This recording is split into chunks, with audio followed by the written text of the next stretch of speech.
Nesse vídeo eu vou tratar com vocês a respeito do seguinte tema: a bolha dos veículos seminovos realmente estourou? Os preços realmente estão desabando? Chegou a hora de comprar o seu seminovo nesse momento? Então vem comigo. Tema bastante em evidência diz respeito justamente à queda nos preços dos veículos seminovos aqui no Brasil e também nos Estados Unidos. A tabela FIPE vem apresentando nos últimos meses queda nos seus preços, dos valores de mercado dos veículos seminovos. Um primeiro ponto que você precisa entender é que os preços dos veículos novos e até mesmo dos veículos usados chegaram a patamares insustentáveis para a maioria dos brasileiros, classe baixa e classe média. O veículo Gol, considerado um veículo popular, no ano de 2022 alcançou patamares de 76 a 77 mil reais. Nesse ano, continua aqui em patamares de 76 mil reais. Você ainda não verificou uma queda significativa nos preços dos veículos novos? Veículos usados em 2022 dispararam 40% nos Estados Unidos e aqui no Brasil, mas o que ocasionou toda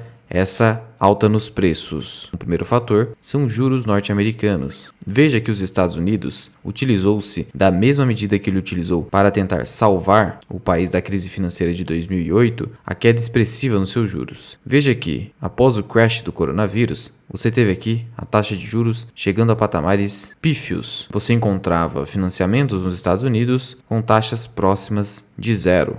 Quase que como se você estivesse comprando um veículo à vista. Esse estímulo monetário todo injetou muito dinheiro no mercado, fazendo com que as pessoas gastassem os seus recursos e até capital de terceiro, dos bancos, por exemplo, comprando veículos e comprando imóveis, principalmente veículos, ocasionando disparada nos preços. Afinal de contas, quando o dinheiro está muito barato, isso estimula o consumo, as pessoas a pegarem dinheiro de terceiros, já que os juros estão baixos, e utilizarem esse dinheiro para comprar bens e serviços, especialmente veículos. E essa forte demanda faz com que os preços acabem subindo. Afinal de contas, o vendedor de um veículo, o seu fabricante, fará com que o preço suba, fazendo com que sua margem de lucro aumente. É a lei da oferta e da demanda. No Brasil ocorreu a mesma situação. Veja que aqui, durante a pandemia, tivemos uma taxa Selic, que é a nossa taxa básica de juros da economia, alcançando 2% ou pouco mais do que isso. Só que, em razão da inflação elevada, tivemos que fazer com que a Selic disparasse muito rapidamente, voltando para 13,75% ao ano, um patamar de juros muito elevado. E aqui nos Estados Unidos, atualmente os juros já ultrapassaram 5% ao ano. E por que isso foi necessário? Porque o consumo foi tão estimulado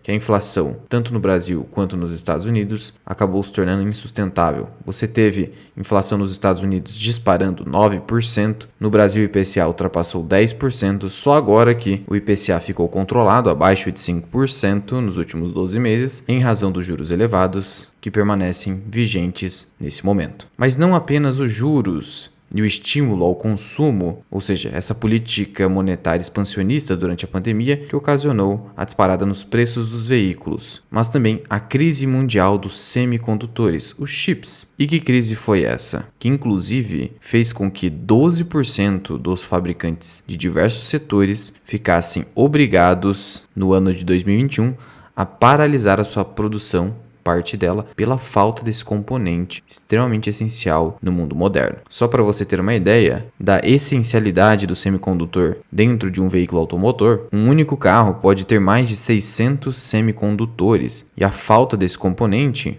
reduz a fabricação pelas montadoras, e aí isso acaba gerando mais demanda por veículos usados, em que esses semicondutores já se encontram presentes, aumentando-se então os preços do veículo seminovo. Então essa escassez de matéria-prima que afeta os veículos novos acaba gerando aumento nos preços dos usados, que não precisam mais dessa matéria-prima que já foi fabricada. Mas o que afinal de contas causou a crise dos semicondutores no mundo? As causas são diversas, então são concausas. A guerra comercial entre os Estados Unidos e a China, erro de cálculo que levou alguns fabricantes a estocar a produção no início da pandemia, estocaram mal, e até influência de condições climáticas. E nesse ponto da condição climática, o que acabou acontecendo? Isso foi muito relevante. Além, obviamente, da dificuldade de produção ocasionada pela pandemia. A maior produtora mundial de semicondutores é a empresa TSMC, que é a Taiwan Semicondutores. Ela é responsável por mais de 50%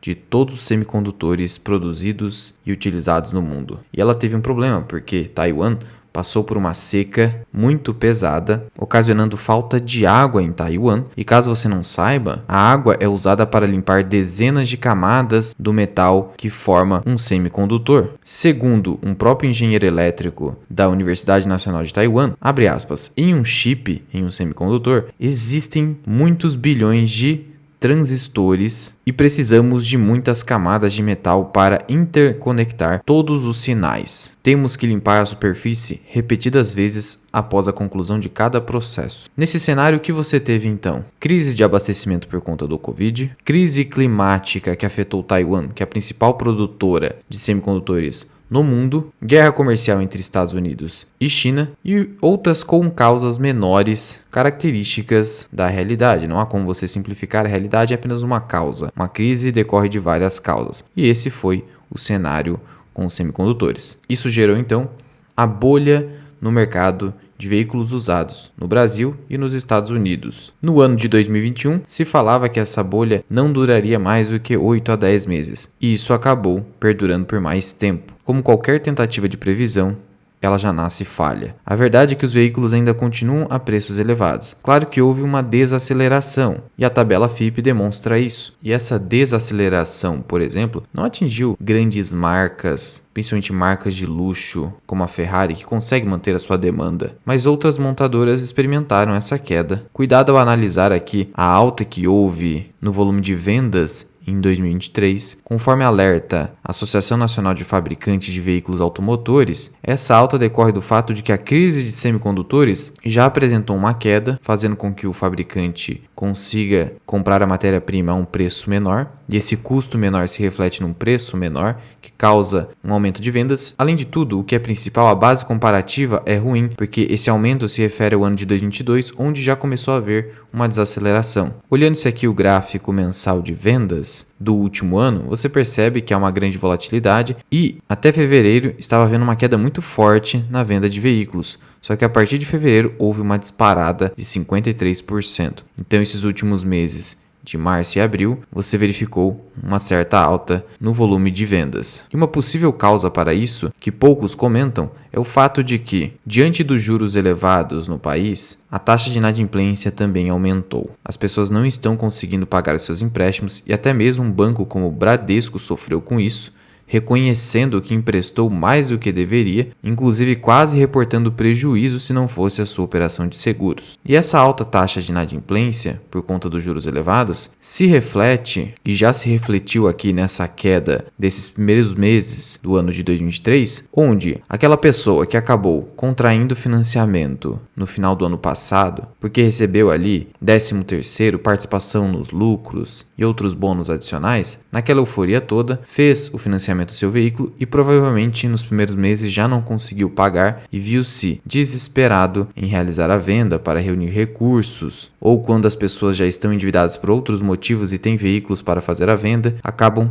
gerando muita venda, não nesses primeiros meses aqui, mas justamente agora que os veículos acabaram ficando mais baratos. Ou seja, o que eu quero dizer com tudo isso? Primeiramente, o consumo é estimulado no fim de ano, o que é característico inclusive dos brasileiros. O brasileiro, contudo, não consegue honrar as suas dívidas, e aqueles que possuem veículos automotores utilizam esses veículos para reunir recursos para pagar as suas dívidas. E aí, justamente nos meses de abril e maio, que a gente viu uma disparada nas vendas, ocorre uma oportunidade daqueles que queriam comprar veículos mais baratos, porque há um desespero por desfazimento de um veículo a qualquer preço. Óbvio que a qualquer preço é um exagero, mas a preços mais baratos do que seria uma negociação em condições normais. Além da normalização, ainda que não completa, mas já havendo uma melhora muito clara entre as montadoras na aquisição de semicondutores, e desse contexto sazonal aqui que eu comentei com vocês aqui no Brasil, você tem, por exemplo, as ações da Carvana, que derreteram 99%, sendo indicativo, de novo, de desaceleração, já que essa empresa é a empresa de venda online de veículos usados. Você teve as ações durante a pandemia disparando quase 700% e depois derretendo 99%. Então isso aqui é mais um sinal. Contudo, nós vimos que não houve uma queda expressiva nos preços dos veículos. Vimos aqui, por exemplo, com o Gol 2022-2023 e vamos fazer na prática com a FIP utilizando meu próprio veículo automotor, que é um HB20 1.0, ano 2017. Primeiro eu vou pegar maio de 2020, momentos antes da grande disparada nos preços, e aí vamos fazer o comparativo com maio de 2021, 2022 e finalmente 2023. O meu veículo é esse aqui, HB20 Comfort Plus 1.0 Flex, ano 2017. Vamos olhar aqui, R$38 mil,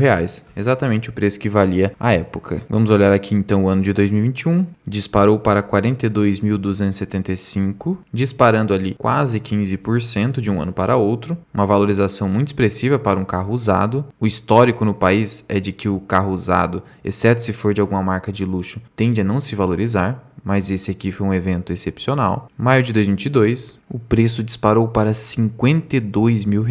Um preço, na minha visão, insustentável. Ah, Luan, significa então que você vai vender o seu carro por isso? Não, porque é a mesma situação de você querer cravar preço ao tentar fazer trade na bolsa de valores. Você está querendo cravar preço de veículos seminovos aqui no país. E nós temos um histórico muito imprevisível nos preços dos veículos. Claro que, no geral, os seminovos vão se desvalorizando, mas eu não posso cravar esse preço. E mesmo que haja uma correção no preço do veículo, do meu veículo em especial, e se eu precisar fazer a recompra e o preço não cair tanto quanto eu estimava? Porque eu acabei comprando o veículo por 37 mil. Mas e se eu precisar fazer uma recompra? Nós sabemos que por mais que haja o estouro dessa bolha, principalmente no Brasil, você não vai ver ali um derretimento expressivo no preço do veículo. Talvez ele caia de 52 para 48 apenas. Isso é insuficiente para eu realizar uma venda. Veja que dos R$38 mil iniciais até esses 52, 53 mil, você teve uma alta de 40%, que foi justamente aquele dado que eu trouxe para vocês de 40% em apenas 2 anos. E por fim, pegando esse aqui dados de maio de 2023, temos que o veículo se estabilizou nesse preço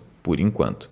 O que sinaliza ao menos que chegamos pelo menos num topo e que a bolha pode estourar, mas não significa que vai haver um derretimento, uma grande correção no preço dos veículos. Subiu 40 não significa que vai cair 40. Não se iluda com os preços de mercado. Por isso, prefiro não especular com preços de automóveis. Se é o melhor momento para comprar um veículo, à vista pode até ser um bom momento, com eventual queda nos preços que vem ocorrendo, mas de forma financiada não é o melhor momento definitivamente. Como a Selic é 13,75, os financiamentos custam 2, 3 vezes mais caro do que isso na prática. Então fuja definitivamente dos financiamentos nesse momento, só porque está havendo uma queda no preço dos veículos seminovos, uma queda que nem é expressiva. FIP registra quedas aqui de 1% ao mês aproximadamente, mas isso não significa que vai se manter de forma constante. E também prefiro não vender, porque não se sabe qual será o preço da recompra. E se você quiser aprender mais sobre investimentos, inclusive ter acesso a essa aula completa sobre Bitcoin, considere se tornar membro do canal associado Mirai. Temos também o nosso mini curso de imposto de renda para investidores. O prazo para a declaração de imposto de renda está chegando ao fim, 31 de maio. Lembrando ainda que você pode fazer consultoria de investimentos comigo. Basta mandar uma mensagem ao meu Instagram, cujo link deixo aqui embaixo. Sou consultor de valores imobiliários